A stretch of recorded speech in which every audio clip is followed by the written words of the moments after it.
দেশের রাজনীতিতে আবারও বাড়ছে উত্তেজনা। সংসদে দেওয়া একটি বক্তব্য নিয়ে নতুন করে আলোচনা শুরু হয়েছে। সম্প্রতি সংসদ সদস্য হাসনাত আব্দুল্লাহ একটি মন্তব্য করছেন, যেখানে তিনি ইঙ্গিত দিয়েছেন আবারও জুলাইয়ের মতো আন্দোলন হতে পারে। কি বলছেন তিনি, চলুন সহজভাবে পুরো বিষয়টা বুঝে নেই। সংসদে বক্তব্য দিতে গিয়ে হাসনাত আব্দুল্লাহ বলেন, তারা আগের মতোই এখনো প্রস্তুত আছেন রাস্তায় নামার জন্য। তার এই বক্তব্য অনুযায়ী আমরা কাউকে স্বৈরাচার হতে দেব না। এই কথাগুলো বলার সময় তিনি রাজনৈতিক পরিস্থিতি নিয়ে উদ্বেগ প্রকাশ করেন এবং অতীতের আন্দোলনের প্রসঙ্গ তুলে ধরেন। বিশেষ করে জুলাই আন্দোলনের কথা উল্লেখ করে তিনি বোঝাতে চেয়েছেন, প্রয়োজনে আবারও তেমন পরিস্থিতি তৈরি হতে পারে। এই বক্তব্যের পর রাজনৈতিক অঙ্গনে ব্যাপক আলোচনা শুরু হয়েছে। অনেকেই মনে করছেন এটি একটি শক্ত রাজনৈতিক বার্তা, যেখানে ভবিষ্যৎ আন্দোলনের ইঙ্গিত রয়েছে।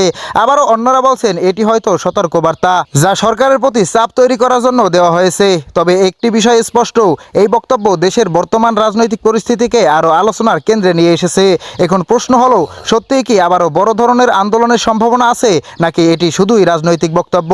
সবকিছু নির্ভর করছে আগামী দিনের পরিস্থিতির উপর। আপনার কি মনে হয়, আবার কি আন্দোলনের দিকে যাচ্ছে দেশ, নাকি এটি শুধুই রাজনৈতিক বার্তা? প্রিয় দর্শক, কমেন্টে আপনার মতামত জানাতে ভুলবেন না।